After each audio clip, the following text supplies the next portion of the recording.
Hello Honey's, நாங்கள் Woodland என்ஷல் என் கனவே உன்னை காதலிப்பதுன்ற சீரீஸோட அடுத்த படத்தை பார்க்க போகிறோம். இந்த பார்ட்டில் எடுத்தோடனே நம்மளுடைய ஃபாக்ஸை தான் கட்டுறாங்க. அந்த ஃபாக்ஸ் உட்காந்து ஸ்வீட் பொட்டேட்டோ செஞ்சுட்டு இருக்கு. அப்போ ஷெங்கி சிம்மின் கிட்ட சண்டை போட்டுட்ருக்காங்க. என்ன இப்படியே விட புரியா, ஏன் இப்படியெல்லாம் பண்ணுற அப்படின்னு. என்ன பண்ணுறது, அவங்க தான் முடிவு பண்ணிட்டாங்களே இங்கேருந்து சின்ச்சுக்கு போகணுன்னு சொல்லிட்டு அப்படின்னோடனே இவங்க உடனே ட்ரிங்க்ஸ் பண்ண ஆரம்பிச்சிடுறாங்க. ஷெங்கியும் சிம்மினோட ரூமில் உட்காந்து. அப்போ அவங்களோட சிம்மினோட அசிஸ்டண்ட் இது கேண்டல் லைட் ஸ்டாண்டு, இதே மாதிரி இன்னொன்று செஞ்சிடலாமா அப்படின்னு கேட்குறாங்க. செஞ்சுருங்க, இது பேர் சின்ச்சுலேருந்து வந்துச்சுன்னு சொல்லிட்டு அவரோட கல்யாணத்துக்கு கொடுத்துருங்க அப்படிங்கிறாங்க. ஹீரோவோட கல்யாணத்துக்கு தான் அது பேசிகிட்டு இருக்காங்க. இதை கேட்டோன்னா செங்கி இன்னும் அதிகமாக குடிக்க ஆரம்பிச்சிடுறாங்க. அப்போ அவங்களோட அசிஸ்டண்ட்டில் இன்னொருத்தர் சொல்கிறாரு, இந்த மாதிரி தேர்ட் ஃப்ரெண்ட்ஸ் வந்திருக்காங்க அப்படின்னு. வாங்க போயிடலாம் அப்படின்னு சொல்லிட்டு அவங்க அந்த கிஃப்டெல்லாம் எடுத்துக்கிட்டு வேகமாக வெளியே வந்துட்டு இருக்கும்போது தேர்ட் பிரின்ஸே இடையில வந்துடுறாரு. அவரை பார்த்தோன்னே இவங்கெல்லாம் க்ரீட் பண்ணும்போது தெரியாமல் தடுக்கிடுது. அப்போ அந்த லேம்ப் கீழே விழுக போகும்போது கேண்டில் லேம்பை அதை அவரே பிடிச்சிட்றாரு. இங்கே செங்கி இல்லையா அப்படின்னு கேட்குறாரு. இல்லையே அப்படின்னு ஒன்று நல்லா யோசிச்சு சொல்ல, நிஜமாலுமே இங்கே இல்லை இங்கே மட்டும் அவங்க இருந்தாங்கன்னா எனக்கு கல்யாணமே ஆகாது, பிள்ளைய பிறக்காது அப்படின்னு சொல்லிட்டு அவங்க சொல்லிக்கிட்டு இருக்கும்போது அங்கேருந்து பைஃபன்ச்சுன்னு கத்திக்கிட்டே நம்மளுடைய செங்கி வராங்க. தேர்ட் பிரின்ஸை பைஃபன்ச்சுன்னு நினச்சிட்டு அவங்க கத்திக்கிட்டு இருக்காங்க. நீ அவனை லவ் பண்ணியிருக்கக்கூடாது, அவன் ஒரு கெட்டவன் அப்படின்னு சொல்லிட்டு அவனை ஏமாற்றிட்டான் அப்படின்னு சொல்லிட்டுலாம் அவங்கள ஹக் பண்ணிவிட்டு அழுறாங்க. அதுக்கப்புறம் அவங்களோட சட்டையை பிடிச்சிட்டு தரத்தரம் இழுத்துட்டு போயிடுறாங்க. இதை பார்த்தோன்னே சிபின் தடுக்கலான்னு வரும்போது அவர் அமைதியாருன்னு சொல்லிடுறாரு. என்ன நடக்குதுன்ற மாதிரி கேட்குறாரு. ஆனால் சிமின் ஒன்றுமே சொல்ல. அவங்க இழுத்துட்டு போயிடுறாங்க. அந்த சமயத்தில் சிமினும் அங்கே இருக்கவங்களெல்லாம் அமைதியாக இருங்கன்னு சொல்லிடுறாங்க. அதே ஜீஹோ கட்டுறாங்க. ஜீஹோ ஒரு லெட்டர் படிச்சுட்டு ரொம்ப சந்தோஷப்பட்டுட்டு இருக்காங்க. அந்த சமயத்தில் அவங்களுக்கு கல்யாண ட்ரெஸ் வந்துருச்சுன்னு சொல்கிறாங்க. சரி வாங்க பார்க்கலாம் அப்படின்னு சொல்கிறாங்க. அவங்ககிட்ட இருந்து அந்த லெட்டர் மறைச்சிக்கிறாங்க. அதே ஜியை கட்டுறாங்க. அவங்க ஒரு இடத்துல மழை வர வச்சுட்டு இருந்திருப்பாங்க போல். அவங்களுக்கு இந்த இன்ஃபர்மேஷன் வருது ஹீரோ கல்யாணம்ன்ட்டு. உடனே அவங்க வேகமாக கிளம்பி வராங்க. இந்த சமயத்தில் ஹீரோயின் ஸ்வீட் பொட்டேட்டோ செஞ்சுட்டாங்க. அதை கொண்டு ஹீரோவுக்காக அவங்க எப்போ உட்கார்ற அந்த பால்கனியில் கொண்டு வைக்கிறாங்க. வச்சுட்டு அங்கே நடந்ததெல்லாம் யோசிச்சு பார்க்குறாங்க. இதுக்கு முன்னாடி அவர் ஸ்வீட் பொட்டேட்டோ செஞ்சு கொடுத்ததெல்லாம் இனிமேல் நான் அவங்கள டிஸ்டர்ப் பண்ண மாட்டேன், நானே இங்கேருந்து பின்வாங்குறேன் அப்படின்னு சொல்லிட்டு அதை அங்கே வச்சுட்டு அவங்க பாட்டுக்கு போயிடுறாங்க. அந்த சமயத்தில் ஜீஹோவை தேடிட்டு ஜீ வந்திருக்காங்க. நான் போய் அவங்கள பார்க்க போகிறேன்னு சொல்லிட்டு கோவமாக அந்த ரூமுக்கு போகிறாங்க. அந்த சமயத்தில் ஹீரோ அந்த பால்கனியில் பார்க்குறாரு. அந்த இடத்துல ஸ்வீட் பொட்டேட்டோ இருக்குது. இவருக்கு கொஞ்சம் உடம்புல கொஞ்சம் அதிகமான பவர்ஸ் யூஸ் பண்ணியிருப்பாங்க. இவர் அந்த டீமனோட சோல்ஸ்கிட்டேலாம் மாட்டியிருப்பார்ல, அந்த சமயத்துலேயும் சரி ஜீஹோக்கு கொஞ்சம் பவர்ஸ் எல்லாம் கொடுத்ததுனால அவருக்கு கொஞ்சம் இப்போ உடம்பு முடியாமல் இருக்கும். அதனால் அவங்களுக்கு மெடிசன் கொடுக்குறாங்க. இதை குடிச்சிட்டு அவங்க போகும்போது திடீர்னு வேகமாக அந்த ஸ்வீட் பொட்டேட்டோவை எடுத்துகிட்டே போயிடுறாங்க. அந்த சமயத்தில் சென்னியும் கட்டுறாங்க. அவங்க மயக்கத்துலேருந்து எழுந்திரிச்சு பார்க்குறாங்க. நம்ம தேர்ட் பிரின்ஸ் அவங்களுக்கு கரெக்டாக போர்வை பற்றி விட்டுறதை பார்த்தோன்னே இவங்க கத்துறாங்க. அப்புறம் நான் எப்படி உங்ககிட்ட அட்வான்டேஜ் எடுத்துக்கணுன்னா நீ எதுக்கு என் கூட வந்த அப்படின்னு சொல்லிட்டு இவங்க பிடிச்சி அவங்கள திட்டுறாங்க. அப்போ அவங்க சட்டையை பிடிச்சி உலுக்கிட்டு இருக்கும்போது அந்த காயத்தை பார்க்குறாங்க. உனக்கு எப்படி காய வச்சு அப்படின்னு சொல்லி ட்ரெஸ் எல்லாம் விலைக்கு விட்டு பார்க்குறாங்க. நீயே சொல்ல அப்படிங்கிறாங்க. உடனே அவங்க பார்த்தோன்னே அங்கேருந்து போக பார்க்குறாங்க. ஏன் நம்ம 2 பேரும் ஒன்றாவே ஹீரோவோட கல்யாணத்துக்கு போகலாம் அப்படின்னா, நான்லாம் வரல, அதெல்லாம் ஒரு கல்யாணமா, அவெல்லாம் ஒரு மனுஷனா, அதை விட முக்கியமான வேலை இருக்குது அப்படின்னு சொல்லிட்டு அவங்க போகிறாங்க. ஏன்னா தீஜனோட கல்யாணத்தை விட உனக்கு என்ன முக்கியமான வேலைன்னு இவர் இங்கே கத்திக்கிட்டு இருக்காரு. அந்த சமயத்தில் நம்ம நீயே கட்டுறாங்க. அவர் நம்ம ஹீரோயினோட ஃபர்ரை வச்சுட்டு என்ஜாய் பண்ணிட்டு இருக்காரு, சூப்பராக இருக்குன்னு சொல்லிட்டு. அப்போ கரெக்டாக யாரும் வராங்க.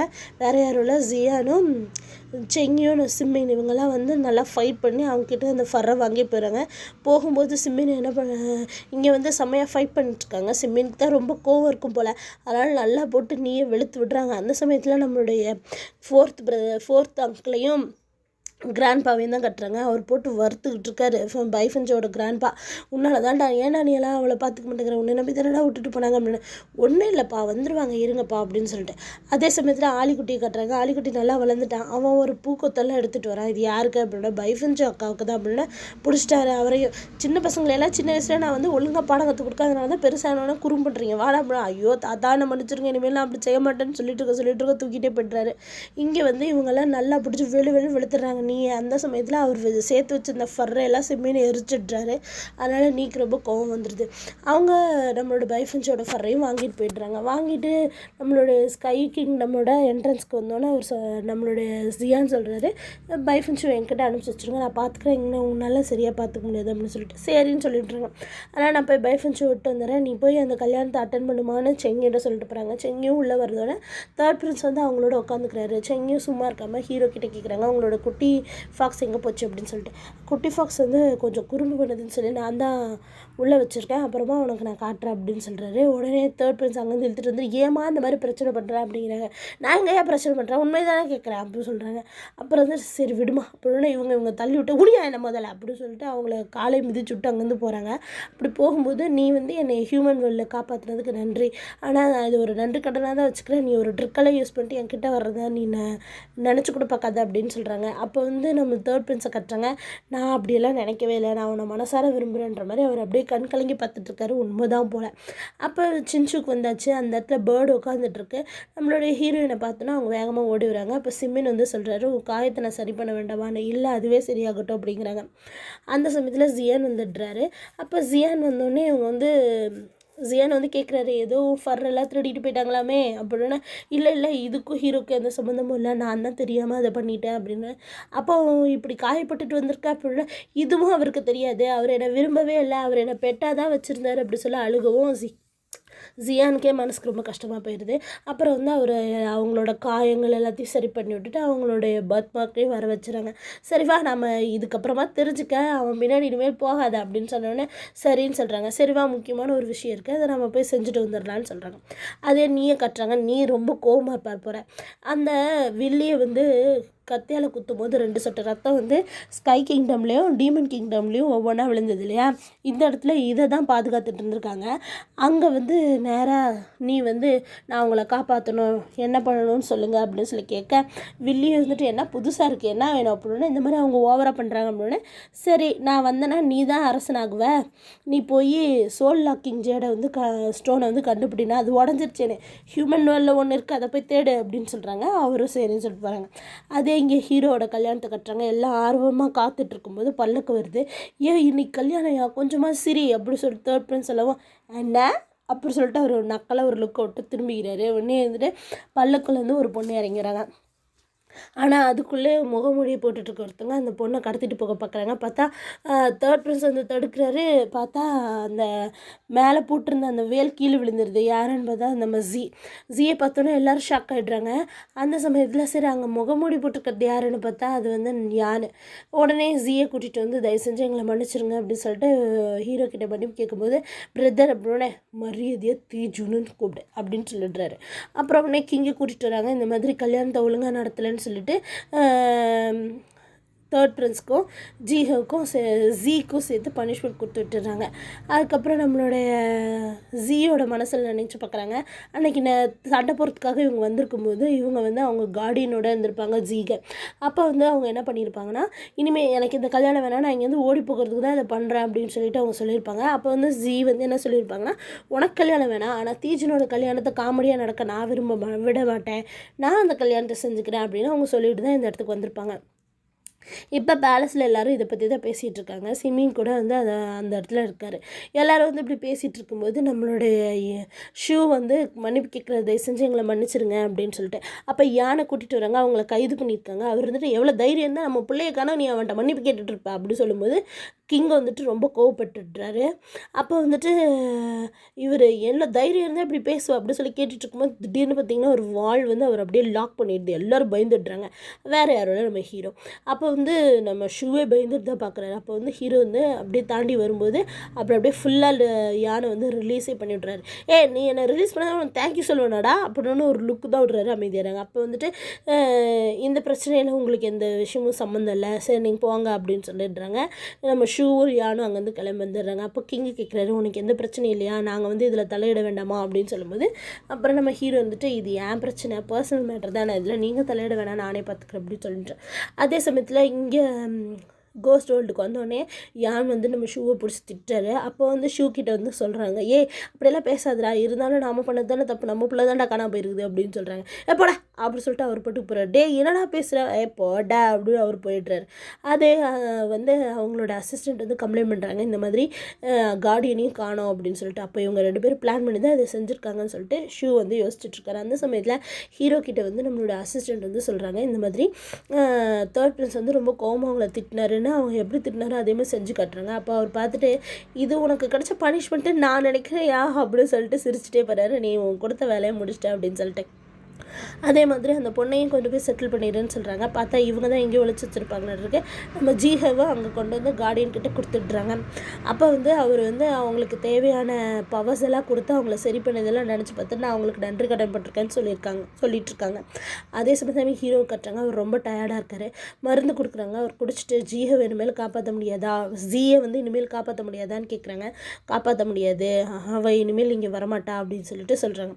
அதே ஜீயை வந்து நம்மளுடைய ஜெயிலில் கட்டுறாங்க. அவங்க ரொம்ப வருத்தப்பட்டுட்ருக்காங்க.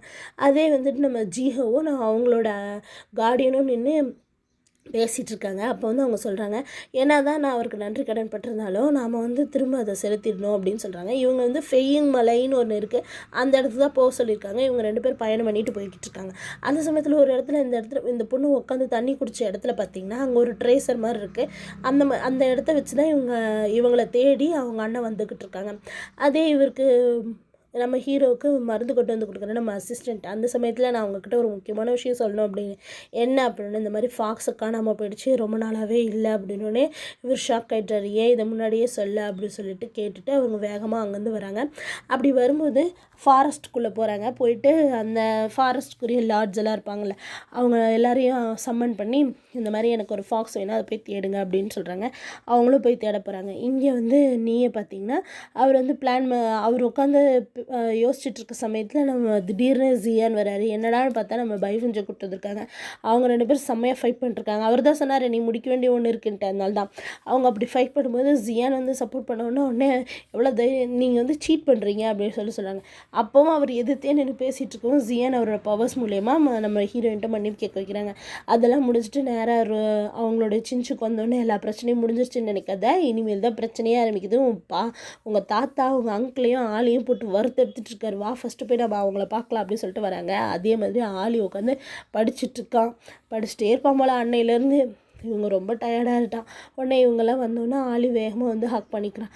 தாத்தாவும் போட்டு நம்மளோட பைஃபன்ஸை திட்டுறாங்க. ஆனால் ஆலியும் பைஃபன்ஸும் 2 பேரும் கொஞ்சம் கெஞ்சி சமாதானப்படுத்திட்டாங்க தாத்தாவை. இனிமேல் இப்படியெல்லாம் பண்ணாத, நீ தான் அடுத்த மோனார்ச், இப்படி பண்ணுறியே அப்படி சொல்லிட்டு, அதான் அடுத்த லீடர் நீ தான் இப்படி பண்ணுறியே அப்படி சொல்லிட்டு அவங்க ரொம்ப வருத்தப்பட்டிருக்கலாம். நம்ம ஹீரோ போய் அங்கே ஒரு ஃபால்ஸ் மாதிரி இருக்குது, அந்த இடத்துலேருந்து ஹீரோயினை நம்மளுடைய குட்டி ஃபாக்ஸை தான் அவர் தேடிட்டுருக்காரு. ஏன்னா அவர் தெரியாதுல ஹீரோயின் தான்ட்டு அவங்க தேடிட்டுருக்காங்க. கீழேருந்து எல்லாம் பேசிகிட்டு இருக்காங்க. ஹீரோ அங்கே போய் என்னத்தை தேடிட்டுருப்பாரு, அவங்களுடைய மனைவியவா இல்லை ஃபாக்ஸேவா அப்படின்னு சொல்லிட்டு. அதை பார்த்துட்டு நம்ம செங்கியும் ரொம்ப வருத்தப்படுறாங்க, என்னமோ பண்ணி தொலைங்கடான்ற மாதிரி. இவரும் இங்கேருந்து தேடிக்கிட்டு இருக்கும்போது அந்த இடத்துல நம்மளுடைய பைஃபன்ஸு கூட தெரிகிற மாதிரி இருக்குது. சின்சுவை தான் நிறைய இடம் காட்டுது. இவர் யோசிக்கிறார் திடீர்னு, என்ன அது இது அப்படின்னு சொல்லிட்டு. அதே மாதிரி இங்கே ஜீஹோவுக்கு ரொம்ப முடியாமல் இருக்குது. அப்போ வந்து அவங்களோட கார்டியன் பார்க்குறாங்க. சரி என்னோடய பவர்ஸ் உங்களுக்கு கொஞ்சம் கொடுக்குறேன் அப்படின்னு சொல்லிட்டு பேசிகிட்டு இருக்க சமயத்தில் அவங்களோட பிரதர்ஸ் எல்லாம் வந்துடுறாங்க. செம்ம ஃபைட் நடக்குது. அதை ஃபுல்லாக ஜீஹை தான் காப்பாற்றுறாங்க. ஆனால் இவங்க 2 பேரும் ஃபைட் பண்ணுறதை பார்த்து கடைசியில் அவங்கள குத்திக்கிறாங்க. குத்திட்டு வந்துட்டு நான் அவங்கக்கிட்ட ஒரு போய் சொல்லிட்டு என்னை மன்னிச்சிருங்க, நான் வந்து ஒரு பொண்ணு, பையனே கிடையாது, ஆனால் உங்களை காப்பாற்றுறதுக்காக தான் நான் இதெல்லாம் செஞ்சேன். இவங்க தான் உங்கள் அண்ணன் தான் என்னை வந்து உங்களுக்கு மேக்கப் எல்லாம் ரெடி பண்ணாங்க அப்படின்னு சொல்கிறாங்க. அப்போ வந்து அவங்க மெல்லமாக நகர்ந்து வந்து அவங்க அண்ணன்கிட்ட வந்து தயவு செஞ்சு ஜீஹவை விட்டுருங்க, அவங்க சுதந்திரமாக இருக்க தான் ஆசைப்பட்றாங்க அப்படின்னு சொல்லிட்டு அப்படியே கால்கிட்டே விழுந்து இறந்து போய்ட்டுறாங்க. அப்போ தான் அவரோட அண்ணனுக்கே தோணுது, அவங்க ப்ராக்டிஸ் பண்ணும்போதெல்லாம் இவங்களே சுற்றி வந்திருப்பாங்க. அவங்க ஒரு கவிதை எழுதியிருப்பாங்க, அதையும் இவர் தான் எடுத்து படிச்சிருப்பாரு. யாருக்கு எழுதுற, நீ ரொம்ப அழகாக எழுதுறேன்னா போடா முட்டாள் அப்படின்னு சொல்லியிருப்பாங்க. அதெல்லாம் நினச்சி பார்த்துட்டு இவர் ரொம்ப ஷாக்காக சரி வாமா போகலான்னு சொல்ல நம்மளோட ஜீஹோ மேலேருந்து அப்படியே அந்த கார்டியனை பிடிச்சிக்கிட்டே கீழே விழுந்துறாங்க. கார்டியன் அப்படியே மறைஞ்சு போய்ட்டாரு. ஆனால் ஹீரோயின் அந்த ஜீஹோ பொண்ணு அப்படியே அந்த மலையிலேருந்து கீழே விழுந்துட்டுறாங்க. அதை வந்து நம்மளுடைய ஹீரோ கிட்ட பேலஸில் எல்லோரும் முன்னாடியும் வந்துட்டு நம்ம சூ வந்து சொல்கிறாரு. அந்த சமயத்தில் அவர் சொல்லிட்டு போயிடுறாரு. அப்படியே ஷாக்காக நம்ம ஹீரோ. அதே சமயத்தில் நம்ம 3rd பிரின்ஸும் ஜீயும் கூட்டிகிட்டு வந்திருக்காங்க. அவங்க 2 பேருக்கும் பனிஷ்மெண்ட் கொடுக்குறாங்க. அந்த ஜீ வந்து இந்த பேலஸில் இருக்கக்கூடாது, 3rd பிரின்ஸ் வந்து கீழே, அதாவது அந்த போஸ்ட் வந்து கீழே இறக்கிறேன் அப்படின்னு சொல்லும்போது ஹீரோ ஏந்திரிச்சு 3rd பிரின்ஸ் வந்து செஞ்சது தப்பு கிடையாது, அந்த பொண்ணு போனதுக்கு இவன் என்ன பண்ணுவான் அப்படின்னு சொல்லிடுறாங்க. அப்போ ஜீஹோ வந்து ரொம்ப கோவப்படுறாங்க. இதோட இந்த பாட்டு முடியுது. அடுத்தடுத்த பாட்டை பார்க்குறதுக்கு என் சேனல் சப்ஸ்கிரைப் பண்ணுங்கள். தேங்க்யூ.